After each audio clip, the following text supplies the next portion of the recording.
ஐந்தாம் தமிழர் சங்க நேயர்கள் அனைவருக்கும் வணக்கம். मैं दुनिया के सबसे बड़े लोकतंत्र की चुनावी प्रक्रिया को स्वतंत्र, निष्पक्ष और पारदर्शी बनाती हूँ. मैं एक छेड़छाड़ मुक्त मशीन हूँ. बार बार मॉक टेस्ट द्वारा मेरी कार्य क्षमता को सुनिश्चित किया जाता है. இது வேற ஒன்றும் இல்லைங்க, எலெக்ஷன் கமிஷனால் வெளியிடப்பட்ட ஒரு வீடியோ. இவிஎம் மூலமாக நடத்தப்படக்கூடிய எலெக்ஷன் ரொம்பவும் நம்பகத்தன்மை வாய்ந்ததான். இந்த இவிஎம் எலெக்ஷனுடைய நம்பகத்தன்மை இன்னும் கொஞ்ச நேரத்தில் எல்லாருக்கும் தெரிய போகுது. சமீபத்தில் நடந்த லோக்சபா எலெக்ஷனில் மிகப்பெரிய தவறு செய்யப்பட்டிருக்கு. அதை இப்போ ஐந்தாம் தமிழர் சங்கம் எக்ஸ்போஸ் பண்ண போகிறோம். இதனால் தமிழ்நாடு அளவில் மீண்டும் எலெக்ஷன் நடப்பதற்கு வாய்ப்புகள் இருக்குது. இன்னும் ஏன் இந்திய அளவில் கூட மீண்டும் எலெக்ஷன் நடக்கலாம். ஏன்னா அப்படிப்பட்ட ஒரு தவறு இது. அது என்ன தவறுனா, ஜூன் 6ஆம் தேதி அனிகேட் அகா என்ற ஒருத்தர் எக்ஸ் வலைத்தளத்தில் ஒரு ட்வீட் போட்டிருந்தார். அதில் அவர் என்ன சொல்லியிருந்தாருன்னா, இவிஎம் மிஷினில் ஓட்டு போட்டதுக்கும் ரிசல்ட் வந்ததுக்குமே நிறைய டிஃப்ரென்ஸ் இருக்குது, நான் ரேண்டமாக செக் பண்ணி பார்த்தேன் அப்படின்னு சொல்லிட்டு ஒரு ஸ்க்ரீன்ஷாட் அனுப்பியிருக்கார். அதில் பார்த்தீங்கன்னா 1-2 ஓட்டுகள் இல்லை, ஆயிரக்கணக்கான ஓட்டுகள் டிஃப்ரென்ஸ் இருக்குது. இதெல்லாம் ஒரு சாதாரண செய்தியே இல்லை. இது உண்மையான்றதுக்கு ஃபேக்ட் செக் பண்ண போனோம். இன்னும் ஒரு நியூஸ் சேனல்லையுமே இது சம்மந்தமாக இன்வெஸ்டிகேஷன் நடத்தியிருக்காங்க. இது போன்ற ஓட் டிஃப்ரென்ஸ் இருக்குன்றதை அவங்களுமே சொல்கிறாங்க. அதனால் இப்போ நம்ம என்ன பண்ண போகிறோன்னா, இது உண்மையான்றதை இப்போ பார்க்க போகிறோம். மேலும் தமிழ்நாட்டில் இது போன்று நடந்திருக்கான்றதை பார்க்க போகிறோம். அதுக்கு நமக்கு தேவை 2 தாங்க. ஒன்று ஃபார்ம் 17. அது என்னதுன்னா, நம்ம ஓட்டு போட்டோம்ல, அந்த ஓட்டு போடுற அன்னைக்கு எத்தனை ஓட்டுகள் இவிஎம்மில் விழுந்திருக்குன்னு சொல்கிறது தான் இந்த ஃபார்ம் 17. இந்த ஃபார்ம் 17ல் தொகுதி வாரியாகவே எத்தனை ஓட்டுகள் இவிஎம்மில் விழுந்திருக்குன்றதை சொல்லுவாங்க. அடுத்து நமக்கு என்ன தேவைன்னா, எலெக்ஷன் கமிஷனுடைய அஃபிஷியல் வெப்சைட். இதில் எலெக்ஷன் ரிசல்ட் போட்டிருப்பாங்க.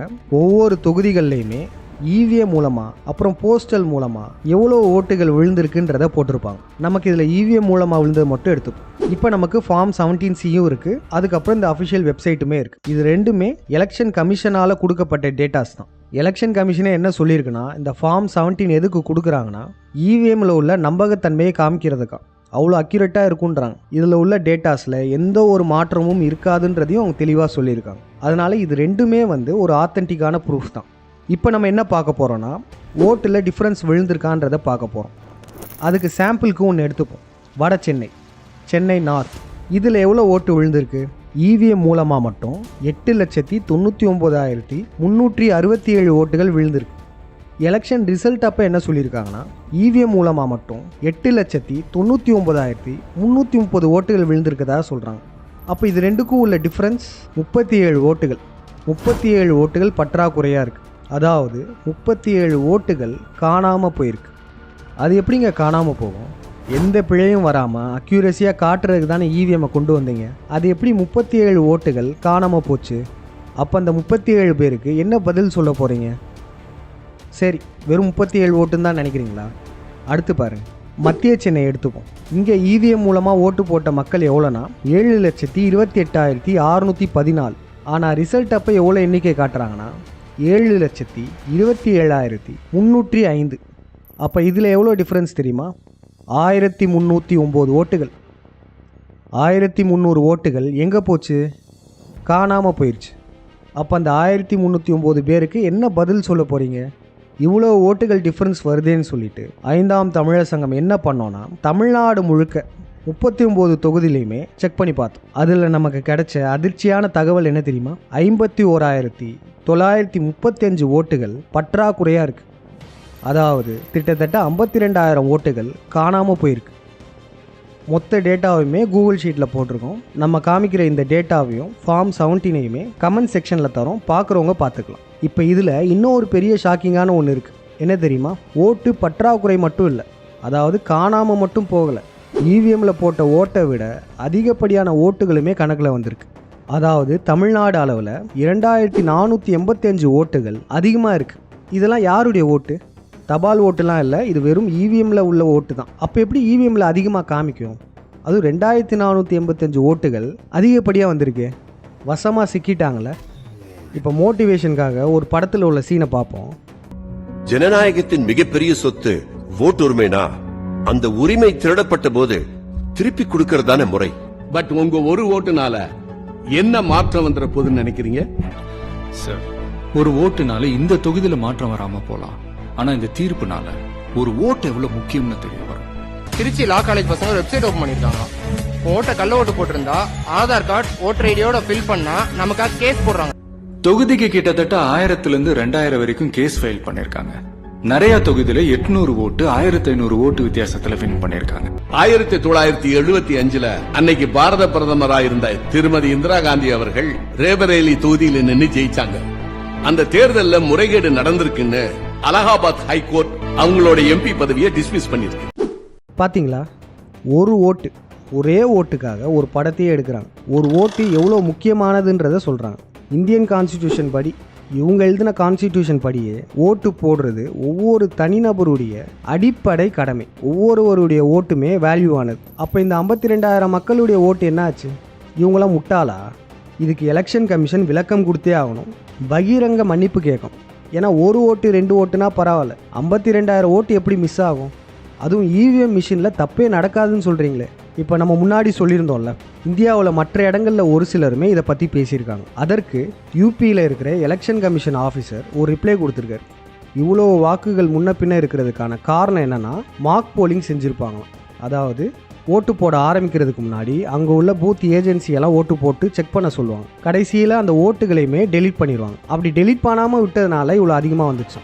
இதெல்லாம் டெலீட் பண்ணாமலாம் இருக்க மாட்டாங்க. ஏன்னா ஒவ்வொரு போலிங் பூத்துலையுமே எல்லா அரசியல் கட்சியுடைய ஏஜென்ட்ஸுமே இருப்பாங்க. அந்த மார்க் போலிங்கை டெலீட் பண்ணிவிட்டு எல்லார் கண்ணு முன்னாடியும் காமிப்பாங்க. அதனால் இது போன்ற மிஸ்டேக்லாம் நடக்கிறதுக்கு வாய்ப்பே இல்லை. ஒரு சாதாரண பெட்ரோல் பங்கில் கூட ரீடிங்ஸ் எல்லாம் ரீசெட் பண்ணிவிட்டு நம்மளை பார்க்க சொல்லுவாங்க. ஆனால் இவ்வளோ முக்கியமான இந்த எலெக்ஷனில் இது பண்ணலையும். அதுவும் பாருங்கள், தமிழ்நாட்டில் உள்ள அனைத்து தொகுதிகள்லையுமே டிஃப்ரென்ஸ் வந்திருக்கு. அப்போ எந்த தொகுதியிலையுமே இந்த மார்க் போலிங் ரூல்ஸ் ஃபாலோ பண்ணலையா? இவரே மக்களுக்கு புரியாமல் இருக்கணும்னு மலுப்பலான பதிலை தான் சொல்லி வச்சுருக்கார். அதுவும் இவர் இந்த பற்றாக்குறையை பற்றி தான் பேசுகிறார். இங்கே அதிகமாக விழுந்திருக்கேன், அதை பற்றி இவர் வாயவே திறக்கல.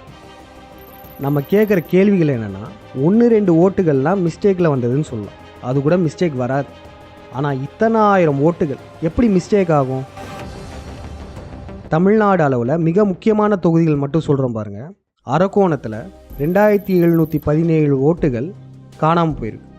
அதுக்கப்புறம் கடலூரில் 3658 ஓட்டுகள் காணாமல் போயிருக்கு. அதுக்கப்புறம் கன்னியாகுமரியில் 2691 ஓட்டுகள் பற்றாக்குறையாக இருக்குது.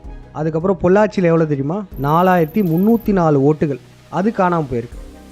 அதுக்கப்புறம் தூத்துக்குடியில் 2402 ஓட்டுகள், விழுப்புரத்தில் 4696 ஓட்டுகள் காணாமல் போயிருக்கு.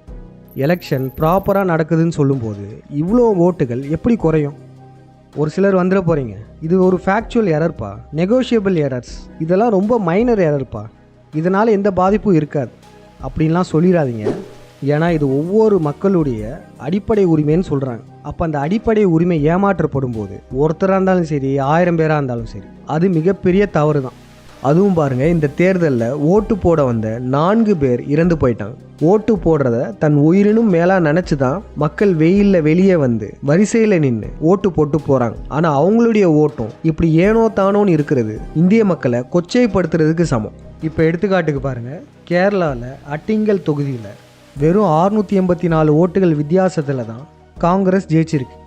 அதுக்கப்புறம் மும்பை நார்த் வெஸ்ட்டில் வெறும் 48 ஓட்டில் தான் சிவசேனா கட்சி ஜெயிச்சிருக்கு. அப்போனா பார்த்துக்கோங்க, ஒவ்வொரு ஓட்டுமே எவ்வளோ முக்கியத்துவம் வாய்ந்ததுன்னு இதன் மூலமாகவே உங்கள் எல்லாருக்கும் தெரிஞ்சிருக்கும். இப்போ நம்ம தமிழ்நாடு அளவில் 4000 ஓட்டுகள் 2000 ஓட்டுகள்லாம் காணாமல் போயிருக்குன்னு சொல்கிறோம்ல. ஆனால் இதுலேயே மிக அதிர்ச்சியான ஒரு விடயம் இருக்குது. அது என்னதுன்னா, திருவள்ளூர் தொகுதி. திருவள்ளூர் தொகுதியில் மட்டும் 16,791 ஓட்டுகள் காணாமல் போயிருக்கு. வெறும் இந்த தொகுதியில் மட்டும் 16,000 பேருங்க. அப்போ இந்த 16,000 பேர் கடினப்பட்டு வெயிலில் நின்று ஓட்டு செலுத்துனாங்கல்ல, அதுக்கு என்ன பதில் சொல்ல போகிறீங்க? அது எப்படி 16,000 ஓட்டுகள் தப்பாக காமிக்கும்? இது எவ்வளோ பெரிய பிழை. இப்போ தமிழ்நாடு முழுக்க 52,000 ஓட்டுகள் கிட்ட காணாமல் போயிருக்கு. இதுக்கு என்ன பண்ணுன்னா, ஒவ்வொரு தொகுதியில் உள்ள மக்கள், முக்கியமாக அரசியல் கட்சி வேட்பாளர்கள், கேண்டிடேட்ஸ்லாம் இருக்காங்கள்ல, அவங்களாம் இது சம்மந்தமான கேஸ் ஃபைல் பண்ணலாம், எலெக்ஷன் கமிஷனில் புகார் தெரிவிக்கலாம். இப்படி செய்கிறதுனால நிச்சயமாக தமிழ்நாடு முழுக்க மீண்டும் எலெக்ஷன் நடத்தப்படும். எலெக்ஷன் கமிஷனில் எத்தனை பேர் டிஸ்மிஸ் பண்ணாலும் சரி, எவ்வளோ மன்னிப்பு கேட்டாலுமே சரி, இதில் உள்ள தவறு மிகப்பெரிய தவறு. அதுவும் 16,000 ஓட்டுகள் காணாமல் போகிறதுலாம் சாதாரண விடயமே கிடையாது. அதனால் நம்ம சொன்ன மாதிரி அந்தந்த தொகுதியில் உள்ள கட்சி வேட்பாளர்கள், பொதுமக்கள், வழக்கறிஞர்கள் நீங்களாம் உங்கள் தொகுதி வாரியாக கம்ப்ளைண்ட் ரைஸ் பண்ணலாம். இதை நிச்சயமாக பெரிய கட்சிகள் பண்ண போகிறது இல்லை, ஏன்னா அவங்க ஜெயிச்சதுக்கு காரணமும் இதுதான். ஆனால் அந்த தொகுதி சுயேட்சை வேட்பாளர்கள்லாம் நிச்சயமாக நீங்கள் கேஸ் ஃபைல் பண்ணலாம். இதனால் உங்கள் தொகுதியில் உள்ள மக்கள் உங்களை பாராட்ட தான் செய்வாங்க. நம்ம சங்க நேயர்களுக்கெல்லாம் நல்லாவே தெரியும், 5ஆம் தமிழர் சங்கம் பலருடைய முகத்திரையை கிழிச்சிருக்கோம், பல கருப்பு ஆடுகளை எக்ஸ்போஸ் பண்ணியிருக்கோம். நம்ம ஒவ்வொரு முறை எக்ஸ்போஸ் பண்ணும்போதுமே மக்களையுமே கேள்வி கேட்க சொல்லுவோம். மக்களுமே சமூக வலைத்தளங்கள்லாம் கேள்வி கேட்பீங்க, அதனால் பெரிய தாக்கமும் உண்டாகும். இப்பயுமே நம்ம எல்லாரும் ஒருத்தர்கிட்ட கேள்வி கேட்க போகிறோம். இவருமே மிக முக்கியமான ஆள். யார்னா தமிழ்நாடு எலெக்ஷன் கமிஷன். அனைவரும் எலெக்ஷன் கமிஷனுக்கு மெயில் போட போகிறோம். பொறுப்புள்ள தமிழர்கள் அனைவருமே ஒரு 5 நிமிடங்கள் ஒதுக்கி மெயில் போடுங்க. அந்த மெயிலில் நாகரிகமான முறையில் நம்மளுடைய கேள்விகளை முன்வைக்கணும். ஏன் தமிழ்நாட்டில் இவ்வளோ ஓட்டுகள் வித்தியாசம் வருது? என்னுடைய தொகுதியில் எப்படி இவ்வளோ ஓட்டு பற்றாக்குறை ஆச்சு? கவுண்ட் பண்ணப்படாத இத்தனை ஓட்டுகள்லாம் யாருடைய ஓட்டுகள்? இப்படிப்பட்ட ஒரு பிழைக்கு யார் பொறுப்பேற்கிறது? தயவு கூர்ந்து இதற்கான விளக்கத்தை தாருங்கள் அப்படின்னு நாகரிகமான முறையில் ஒவ்வொருவருமே எலெக்ஷன் கமிஷனுக்கு மெயில் போடணும். ஆல்ரெடி நாங்கள் ஒரு மெயில் கண்டென்ட்டை டிராஃப்ட் பண்ணி வச்சுருக்கோம். நீங்கள் இதையே கூட அப்படியே காப்பி பேஸ்ட் பண்ணால் கூட போதும். கமெண்ட் செக்ஷனில் இந்த கண்டென்ட்டை பின் பண்ணி வச்சுருப்போம். நீங்கள் சென்ட் பண்ண மெயிலை நம்ம சங்க வாட்ஸ்அப் எண்ணுக்கு ஸ்க்ரீன்ஷாட் எடுத்து அனுப்புங்க. இந்த மெயில் மட்டும் இல்லை, அட்வொகேட்ஸ் யாரும் கேஸ் ஃபைல் பண்ணாலும் சரி, இல்லை வேட்பாளர்கள் யாரும் புகார் கொடுத்தாலும் சரி, அதையுமே ஃபோட்டோ எடுத்து 5ஆம் தமிழர் சங்கத்துக்கு அனுப்புங்க. எலெக்ஷன் கமிஷன் எந்த ஒரு நடவடிக்கையும் எடுக்கலைன்னா மீண்டும் 5ஆம் தமிழர் சங்கம் நீங்கள் அனுப்பின ஃபோட்டோ ஸ்க்ரீன்ஷாட்ஸ்லாம் காமிச்சு மீண்டும் ஒரு விழியம் வெளியிடுவோம். எலெக்ஷன் கமிஷன் ஏன் இதுக்கெல்லாம் நடவடிக்கை எடுக்கலைன்ற கேள்வியும் முன்வைப்போம். அதனால் அனைவரும் உங்களுடைய ஸ்க்ரீன்ஷாட்ஸு, ஃபோட்டோஸ்லாம் 5ஆம் தமிழர் சங்கத்துக்கு அனுப்புங்க. நாம் தமிழர் கட்சியில் பயணித்து கொண்டிருக்கும் தூய தமிழ் தேசியவாதிகளுக்கெல்லாம் ஒன்று கேட்குறோம். உங்களில் யாராவது இந்த பிரச்சனையை எதிர்த்து குரல் கொடுக்க முடியுமா? அந்த கட்சியில் பயணிக்கும் தமிழ் தேசிய தொண்டர்கள் காலங்காலமாக தமிழ் தேசியம் எப்படின்னாச்சும் வந்துடணும்னு சொல்லிட்டு கடுமையாக உழைக்கிறாங்க. அதனால் நாம் தமிழர் கட்சியில் உள்ள தூய தமிழ் தேசியவாதிகள் அனைவருமே முடிந்தால் முன் வந்து இதற்கு குரல் கொடுங்க.